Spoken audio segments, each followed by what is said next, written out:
નમસ્કાર દોસ્તો, વિડીયોમાં તમારું સ્વાગત છે। દોસ્તો, સોશિયલ મીડિયા ઉપર અનેક કલાકારના વિડીયો વાયરલ થતા હોય છે, ત્યારે દોસ્તો હાલમાં ગુજરાતની જાણીતી લોકગાયિકા કાજલબેન મહેરિયાનો આ વિડીયો સોશિયલ મીડિયા ઉપર વાયરલ થઈ રહ્યો છે। દોસ્તો, તેઓ ડાકલા સાથે એક જોરદાર માતાજીનું ગીત ગાઈ રહ્યા છે, તો તમે પણ સાંભળો આગળ આ વિડીયોમાં। અને દોસ્તો, તમને પણ આ ગીત અને આ વિડીયો ગમે તો વિડીયોને લાઇક શેર કોમેન્ટ કરવાનું ભૂલતા નહીં, અને ચેનલમાં નવા હોય તો ચેનલને સબસ્ક્રાઈબ કરી લેજો।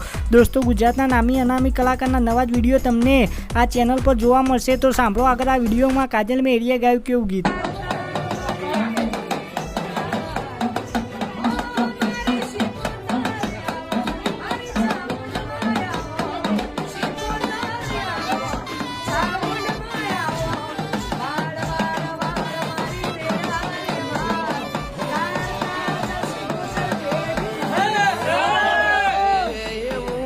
ગુજરાતીમાં વિડીયો જોવા માટે અમારી ચેનલને લાઇક શેર સબસ્ક્રાઈબ કરો।